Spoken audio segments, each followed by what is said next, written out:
হ্যাঁ দাঁড়াও, জিজ্ঞেস করছি। এই বুবাই, তুমি কি আমার মা বাবাকে এখানে আসতে বারণ করে দিয়েছো?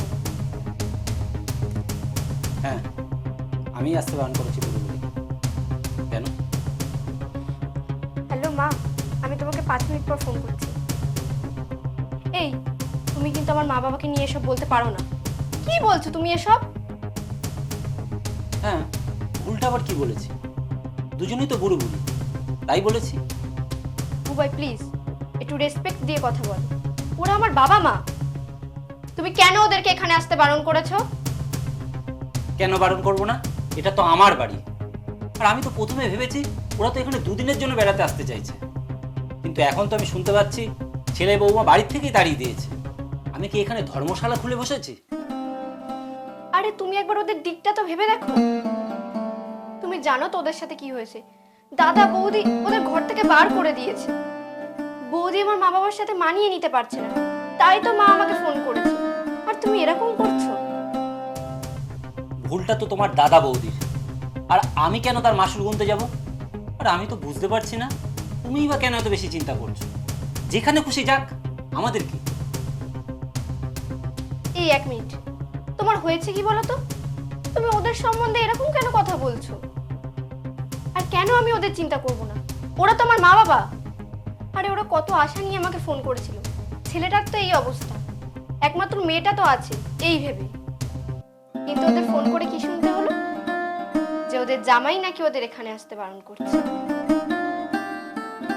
দীপা, তুমি সেদিন কি বলেছিলে মনে পড়ছে?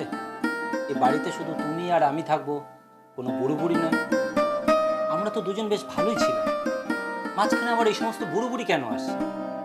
দেখো, ওদের বুড়ো বুড়ি বলা বন্ধ করো। ওরা আমার মা বাবা, আর তোমারও মা বাবা। দেখো না ওরা কি প্রবলেমের মধ্যে পড়েছে। এই সময় আমি দেখবো না তো ওদের কে দেখবে? ও, এখন তোমার মনে পড়েছে তোমার ওই বৃদ্ধ মা বাবাকে দেখা আমার কর্তব্য। তোমার মনে পড়ে আমাদের বিয়ের পরপরই তুমি আমার মা বাবাকে নিয়ে কি বলেছিলে? বিয়ের পরপরই তো তুমি আমাকে বলেছিলে, মনে আছে? তুমি ওদের এখানে কেন রেখেছো? হয় ওই গ্রামে পাঠিয়ে দাও, না হলে ওই আশ্রমে পাঠিয়ে দাও। কে ওদের সহ্য করবে? আমি তো সহ্য করতে পারবো না বলেছিলে, মনে আছে? আরে বুবাই, ওটা তো তোমার মা বাবা, আর আমি ওদের সাথে মানিয়ে নিতে পারছিলাম না বলেই তো তোমাকে বলেছিলাম। আর ওরা তো আমার মা বাবা, ছোট থেকে আমাকে বড় করেছে, মানুষ করেছে। আর এই অসময়ে যদি আমি ওদের সঙ্গে না থাকি, তাহলে ওদের কে দেখবে? ওদের এই অসময়ে ওদের সঙ্গে থাকা আমার দায়িত্বের মধ্যে পড়ে না?